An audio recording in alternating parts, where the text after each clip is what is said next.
Hoy es una cascada de noticias, varias muy impactantes. Ni imaginan lo que ocurre ahora en Canadá, lejos de la capital. Donde hay petróleo y gente trabajadora quieren ser parte de Estados Unidos. De lo mismo sueñan los Inuit, la población originaria de Groenlandia, a quienes los daneses intentaron eliminar, simplemente no les dio tiempo. También quieren estar en Estados Unidos o con Estados Unidos los iraníes, la mayoría de los iraníes, y por eso incluso murieron miles de iraníes, incluidas mujeres que se quitaron el velo. De Estados Unidos no quieren irse ni los somalíes, ni los mexicanos, ni los venezolanos, pero especialmente los ucranianos no quieren irse de Estados Unidos. De esto hablaremos después. Canadá está al borde de la desintegración. Canadá corre el riesgo de que la provincia más rica de Canadá pase a ser parte de Estados Unidos. Cuando Justin Trudeau llegó a Mar-a-Lago para hablar de igual a igual con Trump sobre las futuras relaciones entre dos socios o naciones asociadas, los periodistas sorprendidos informaron lo siguiente. Las nuevas tarifas dañarán la economía canadiense. Trump bromeó que si Canadá necesita robarle 100,000 millones de dólares al año a Estados Unidos para sobrevivir, quizá debería ser el Estado 51 y Trudeau podría convertirse en su gobernador. A Trudeau se le dijo en la cara, ustedes, Canadá, no pueden existir por sí solos, nosotros pagamos por su defensa y por amistad les permitimos robarnos 100,000 millones de dólares al año, pero ya no lo haremos más. Y te aconsejo, Justin, que pidas unirte a nosotros como el Estado número 51 y que pases de presidente a gobernador. Para aclarar, Sean no quiere que Canadá sea el Estado 51, solo fue una metáfora. No necesitamos socialistas, ya tenemos suficientes. Primero, 50 años en el desierto. Todos los que fueron socialistas morirán, y entonces, tal vez, los aceptemos en la tierra prometida llamada Estados Unidos. Por cierto, Trudeau es dulcemente repugnante, desde mi punto de vista, claro, como un súper panecillo de miel. No soporto a esos hombres ni a esas mujeres, les tienes miedo como si fueras una mosca. Alberta entró en acción al escuchar que existía la posibilidad de unirse a Estados Unidos. La provincia más productiva de Canadá, Alberta, despertó de su letargo y dijo, ¿y nosotros podemos? ¿Nos van a aceptar? ¿Nos van a aceptar? Queremos tanto ir al paraíso terrenal, déjenme explicarles por qué es un paraíso. Estados Unidos cambia su política financiera. ¿Y qué relación tiene Alberta y Canadá? Esperen y verán. Estamos pasando de robar a la población mediante impuestos sobre los ingresos a cobrar aranceles a quienes quieren comerciar con nosotros. Un segundo, dirán ustedes. El arancel aumenta el costo del producto, por lo que los residentes de Estados Unidos deben pagar más. O sea, en vez de supuestamente pagar en abril por todo el año, ¿cómo son nuestros impuestos? Y además, proponen llamar a esto impuesto sobre la renta, como si fuéramos a pagar cada vez que compramos productos. Y lo vamos a llamar impuesto aduanal. Y lo llamaron de otra manera, pero da igual, al final somos las mismas personas, seguimos pagando. ¿Acaso creen que somos tontos americanos? Así es, ¿no? El asunto es que el impuesto sobre la renta lo pagan todos los que ganan dinero. Además es desagradable, incluso peor, es marxista. Mientras mejor trabajas, más te castigan. Imaginemos a dos pintores. Yo tenía una empresa que representaba a uno. Supongamos que cada uno pintó un cuadro. El primero salió a la galería y 100 personas empezaron a pelearse por su cuadro.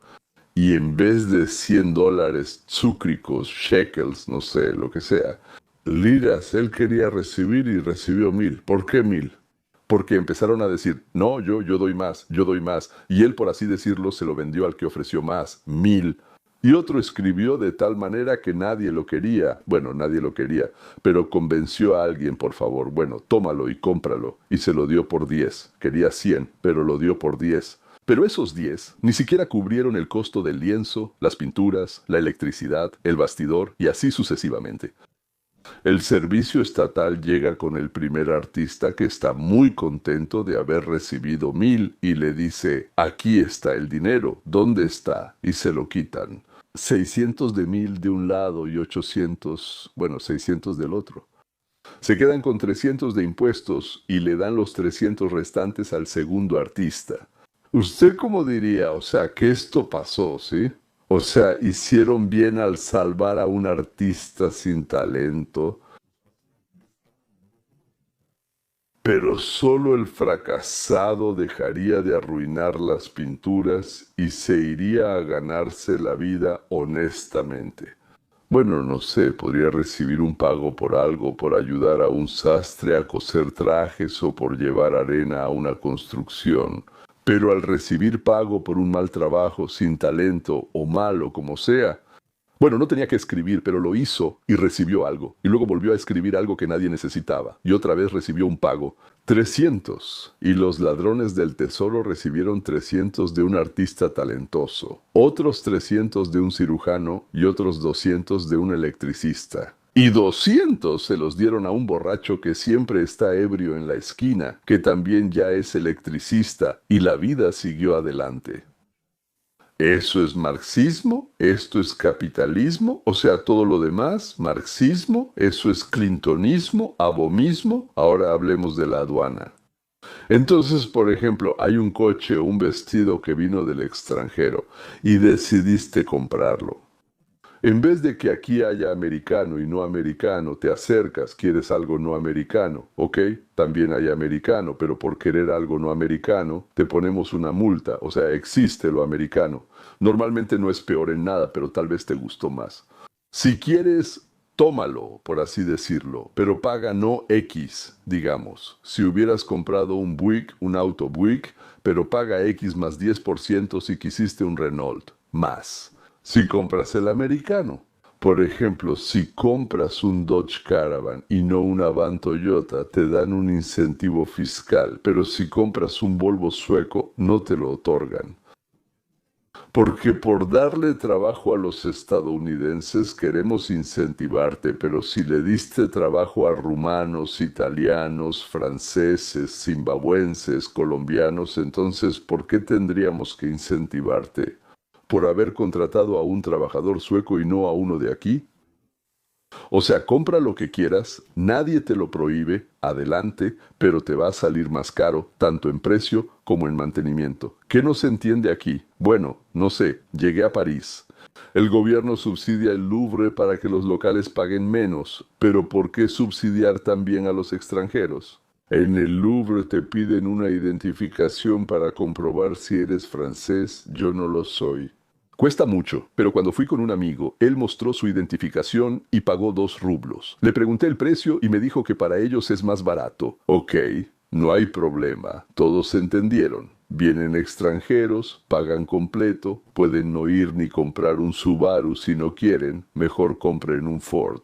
Entonces, si Canadá es parte de nuestro país, Estados Unidos, compramos sus productos pero sin aranceles y además deducimos de los impuestos parte, por así decirlo, del costo. No lo explicaré mucho, pero si Canadá es extranjero, es más caro, tiene aranceles y no es deducible. Los productos estadounidenses serán iguales pero más baratos. Por ejemplo, un auto ensamblado localmente costará $20,000, mientras que el mismo importado de Canadá costará 23 o $24,000. Entonces Canadá perderá negocios en Estados Unidos y quebrará. ¿Para qué voy a comprar un auto ensamblado en Canadá si es más caro que el mismo auto ensamblado aquí? ¿Para qué pagar 23,000, digamos, en lugar de 20,000 si cuesta lo mismo? Y segundo, ya no vamos a proteger a Canadá. Si quiere, que gaste su propio dinero en gastos militares. Si quiere, que llame a China. Si no quiere, entonces China se los va a quedar rápido, aunque no quieran. En Canadá tienen impuestos enormes, y aún así nunca les alcanza. Y si ellos fueran parte de Estados Unidos, primero, los impuestos serían, bueno, serían menos de lo que tienen ahora, mucho menos, por cierto, o sea, les quedaría más dinero en el bolsillo. Y segundo, pagando menos impuestos. Reciben toda la protección del aparato militar de Estados Unidos, o sea, viven más seguros, tienen más garantías y todo es mejor. Confianza en el futuro. Y algunos canadienses empezaron a entenderlo. Al menos aquellos que trabajan y a quienes los demás les roban en silencio. En Canadá, multitudes hicieron filas cerca de 2 centros comunitarios en el centro de Alberta el miércoles para asistir a una reunión sobre la posible separación de la provincia de Canadá. Alberta, como se sabe, bueno, ya sabes, es conservadora y de derecha. Oh, es increíble, todo es radio ahí, sí, ahí es donde, por ejemplo, están los vaqueros canadienses. Y el evento fue realizado y organizado por la compañía Alberta Libre. Los visitantes conocerán la compañía, el referéndum de independencia y firmarán una petición a favor. El tema común entre las personas que asistieron al evento era el deseo de cambio. No creo que nosotros aquí en Alberta, a diferencia del este, no queramos ver cambios. La petición fue presentada por el director general del proyecto Prosperidad de Alberta, quien se dirigió a los presentes para validar las firmas de diciembre. Quédate Libre Alberta tiene casi 4 meses para reunir unas 178,000 firmas, lo cual no es tanto. En California se requieren cerca de 1 millón de firmas para llevar iniciativas a votación, lo cual no es tanto. La motivación fue la preocupación por el futuro. Quiero ver un cambio para mis hijos, no quiero que lleven esta carga por mucho tiempo. Eso va a pasar con lo que tenemos ahora. Quiero que mis hijos, por quienes he luchado, crean en algo. Alberta puede optar por la independencia y autogobernarse sin intervención federal. El exceso de control federal es impresionante. Puedes actuar por tu cuenta. ¿Para qué quieren la independencia? ¿Para evitar impuestos de Canadá y luego pedirle a Estados Unidos que los acepte como primer estado? Si no queremos a todo Canadá, entonces Alberta, y ahí hay otra provincia, estado, la provincia de Saskatchewan. Disculpen, otra vez no puedo pronunciarlo, pero los aceptaríamos, y además con los brazos abiertos, los brazos bien abiertos. Es como nuestro Texas. Por cierto, gente trabajadora, familiar y honesta como Alberta sí es bienvenida. Muchos en Alberta firman una petición para separarse de Canadá y ser el Estado 51. ¿Por qué no intercambiamos Minnesota por Alberta? Canadá se queda con Minnesota y nosotros con Alberta. Miren toda esa tierra, miren ese territorio gigante, se ve increíble. Y si solo arrestamos a los comunistas en Minnesota, expulsamos a Smalley y nos quedamos con ambos. Buena idea tomar Alberta y enviar a los somalíes a Canadá junto con Ilhan Omar. Esto es histórico. En Edmonton la participación no es grande, pero miles quieren firmar la petición de independencia y buscar un nuevo camino para proteger a la próxima generación de la crisis canadiense. Vean cuántos hay. Esto es gente motivada y así los tratan. Es un robo. Pensaban que no había salida, pero apareció Trump y dijo, ¿quieren unirse? Háganlo en condiciones justas. Como el estado número 51, por cierto, Alaska se convirtió en el estado número 49 no hace mucho, en abril de 1959, y Hawái se convirtió en el estado número 50. Creo que en el mismo año 59, pero unos meses después. ¿Por qué no Alberta, junto con Saskatchewan, no Saakashvili, sino Saskatchewan, convertirse en el estado número 51, o tal vez en el 51 y 52? Pero Canadá tendría problemas. Alberta, con cerca del 12% de la población, aporta al menos el 17% del presupuesto nacional. Bueno, por ejemplo, la provincia central de Ontario aporta per cápita 1/3 menos al Fondo Nacional que lo que aporta Alberta. De esta manera, Alberta, siendo una provincia que aporta mucho a Canadá, recibe, en mi opinión, mucho menos del centro que muchas otras provincias. Nos usan, dicen los habitantes de Alberta. Tienen razón, queremos irnos a América, déjenos ir. Por cierto, la población indígena de Groenlandia también quiere irse a América, pero los han apartado para que no se noten. Y quienes se encubren y protestan son los liberales activistas daneses, esos mismos que se apoderaron de Groenlandia y que ahora representan el 10% de la población allí. Bueno, y las provincias allá son Nuevo Brunswick, Nueva Escocia y Terranova. Todos, como los perros llamados labrador, simplemente chupan de las regiones donde la producción está desarrollada y ya se acostumbraron. Lo que les dan por existir, por ser bonitos, por ser encantadores, por votar por los socialistas, pues les dan lo que les quitan a otros. O sea, ellos no quieren perder a su donante, definitivamente no quieren una huella rusa. ¿Recuerdan a Mijail Cohen, el abogado personal de Trump, que era su encargado para resolver asuntos delicados? Mijail está casado con Laura Schusterman y se fue con sus padres de la URSS en los años 70. En su momento, el papá, Fima Schusterman, era dueño de taxis para niños en Nueva York y conoció al magnate de la construcción Donald Trump. Fima recomendó a Donnie Donald a su yerno, su socio más joven y en ese momento su socio, como alguien inteligente y hábil en negocios. Y Trump empezó a pagarle a Mijail lo que se llama un retainer, o sea, un salario base por encargarse de ciertos asuntos delicados y librar a Trump de problemas que, como resultó, los multimillonarios suelen tener a menudo con jovencitas inocentes. Bueno, prácticamente todos los actores famosos, las personalidades conocidas, los multimillonarios y gente así tienen ese tipo de problemas. Ellos cuentan con una agencia, un despacho jurídico o alguien que les resuelve todo tipo de asuntos. Sí, esos solucionadores en algún momento. Entonces, cuando la jerarquía legal de Nueva York intentó demandar a Trump, de repente Cohen empezó a testificar en contra de Trump y se convirtió en la estrella de la acusación, cuyas palabras fueron la base para los jueces, miembros del jurado y cosas así.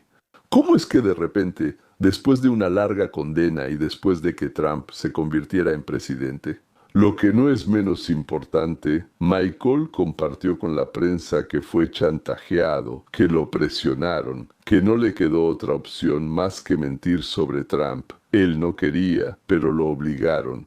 En una publicación de Substack, Michael Cohen afirmó que no protege al presidente Trump, sino que busca mostrar cómo se construyen los casos y lo que ocurre antes de que el jurado escuche algo.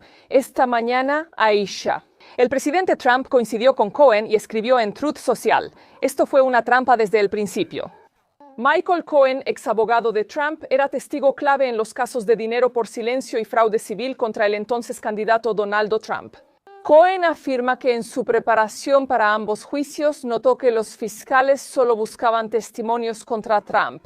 Él escribió en Substack, en particular, cito: Leticia James y Elvin Bragg tal vez no ocupen el mismo cargo ni sigan el mismo calendario político, pero tienen la misma táctica. Ambos usan sus plataformas para aumentar su autoridad y mostrarse como quienes derrocaron a Trump. Así borraron la línea entre justicia y política, afectando la autoridad de ambas. Cohen, quien cumplía una condena en prisión por fraude y por dar falso testimonio al Congreso, también escribió que al principio cooperó en estos casos con la esperanza de que eso redujera su propia condena y le permitiera salir antes de la prisión federal. Contactamos a la Fiscalía de Manhattan y a la Fiscalía General de Nueva York por los comentarios de Cohen, pero no hemos recibido respuesta. O sea, lo lamento por mí. Y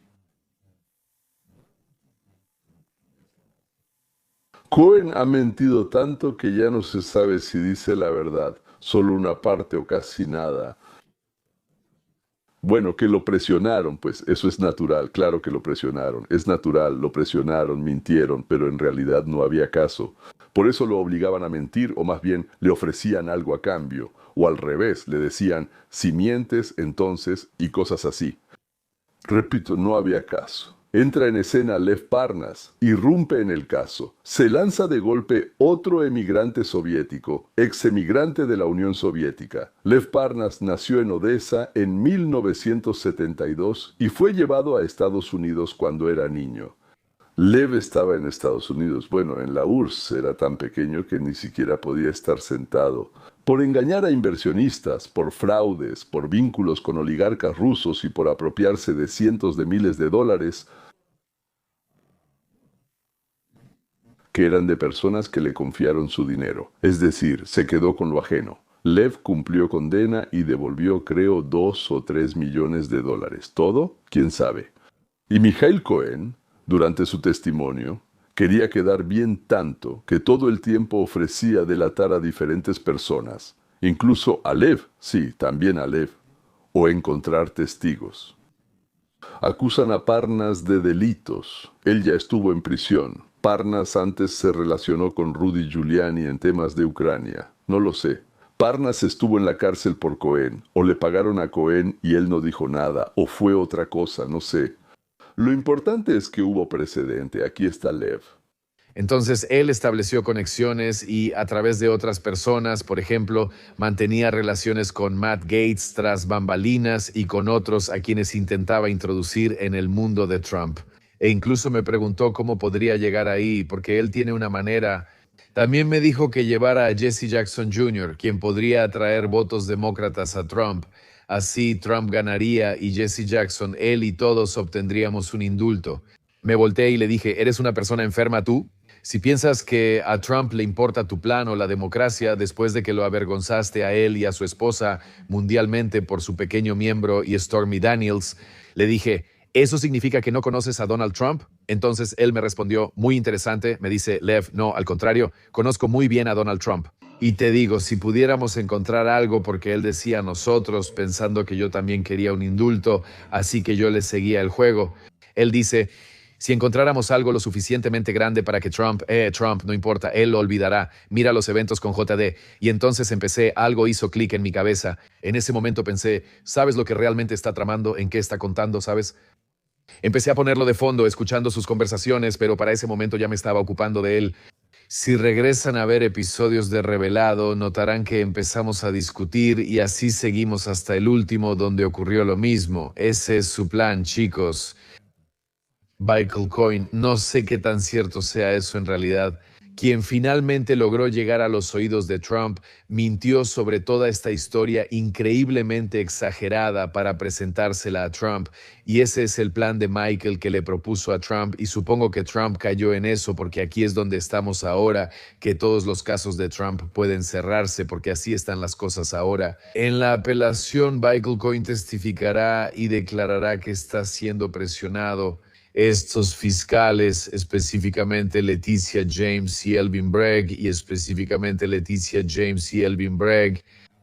Aquí, el león acusado y que ya cumplió condena entrega a Cohen, diciendo que esta vez está mintiendo para volver a la órbita de Trump, o sea que esto le conviene al Partido Demócrata. Para que todos piensen que Cohen ahora está mintiendo, antes no mentía, pero ahora sí, entonces, ¿quién de ellos está mintiendo? Por cierto, ambos mienten, no está claro, yo creo que los dos mienten. Cohen dice, Wentz lo dijo, ve y revisa si sí lo dijo, y Trump dice cosas feas. Luego Trump vio que Wentz podía serle útil, lo eligió vicepresidente y le perdonó todo, como si también hubiera podido elegir a su Cohen. Probablemente, así que hay que volverse útil para Trump otra vez, y él lo perdonará todo. Creo que Lev ahora se venga de Michael Cohen porque él expuso los trapos sucios de Parnas en la fiscalía. Quizá Parnas, como Jesús, recibe en la mejilla y ofrece la nariz o la oreja. La pregunta ahora es si Lev Parnas, o más bien su padre, sigue siendo amigo del suegro de Michael Cohen, Fima Schusterman, porque al entregar a Parnas, Michael estaba entregando a sus propios familiares del negocio neoyorquino.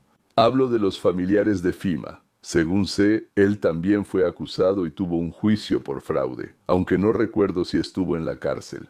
Los impuestos no son nada, son algo completamente normal. Estoy casi seguro de que estuvieron juntos en detención preventiva. Iban a los mismos restaurantes rusos, georgianos o armenios, bailaban en los mismos bar mitzvahs y quizá rentaban departamentos a sus amantes en el mismo edificio. Pero eso no está en la prensa abierta, así que no vamos a tocar ese tema. Sin embargo, el amor de Parnas por Cohen y viceversa no era tan apasionado, estaba basado en otras cosas.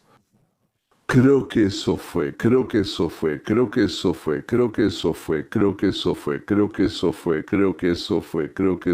subtítulos.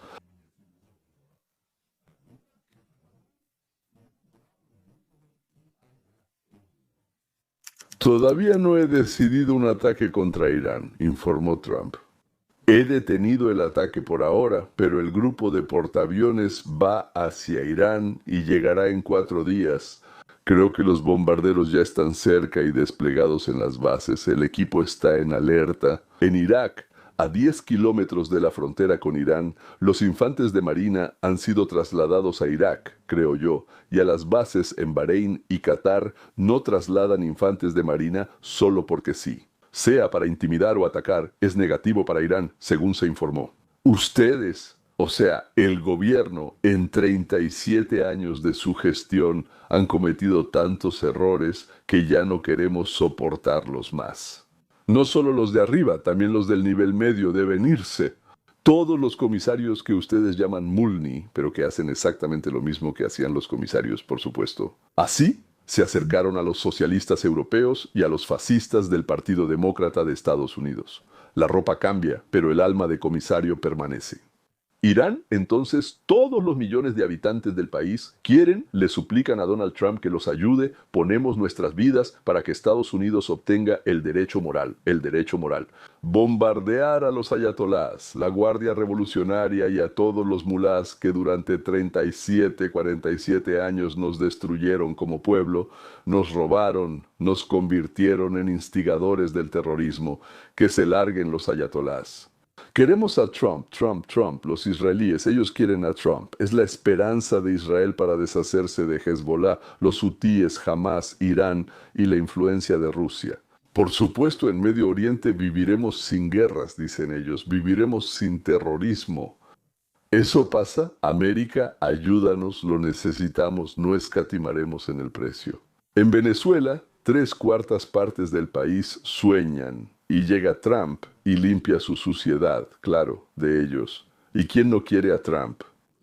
A Trump no lo quieren. Los ladrones americanos, gobernadores y alcaldes en los estados demócratas, ladrones y estafadores somalíes, bandidos venezolanos, fascistas de Rusia que vinieron aquí, comunistas de China, ladrones de Ucrania, mulás que también se mudaron aquí para hacer propaganda entre los musulmanes, matar a tantos de nosotros como sea posible, como nos llamaban a los judíos, campesinos, blancos, nos da absolutamente igual.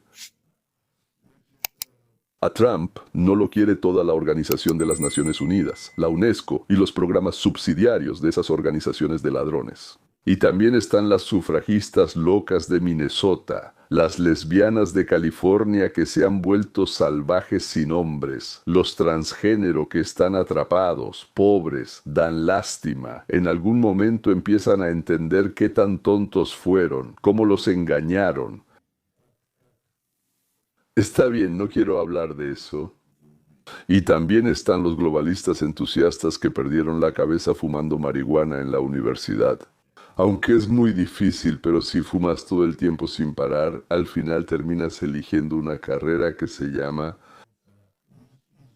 El estudio del sufrimiento de las mujeres africanas desde el siglo XVII debido a la estupidez de sus hombres borrachos. Es una carrera muy necesaria, especialmente en Estados Unidos. Y simplemente cientos de empleadores buscan día y noche y no pueden encontrar personas con esta especialidad. Esas mujeres no van a trabajar, sino que se van a una organización para espiar la política migratoria, para recibir $1,000 a la semana. Por gritarle a la cara a los policías que son enemigos del pueblo y que merecen morir. Y además, de inmediato, también les otorgan un bono de $200 si intentan atropellarlos en carretera con sus propios autos, los cuales no les dan ni les pagan la gasolina. Eso es todo por hoy, porque la remodelación no termina, pero el dinero para ella sí se acaba. Así es. De la misma manera, las noticias no se acaban, pero sí se acaba la capacidad de la garganta para transmitir la información. Sin estar ronco, empiezo a quedarme ronco, así que lo dejo hasta la próxima vez.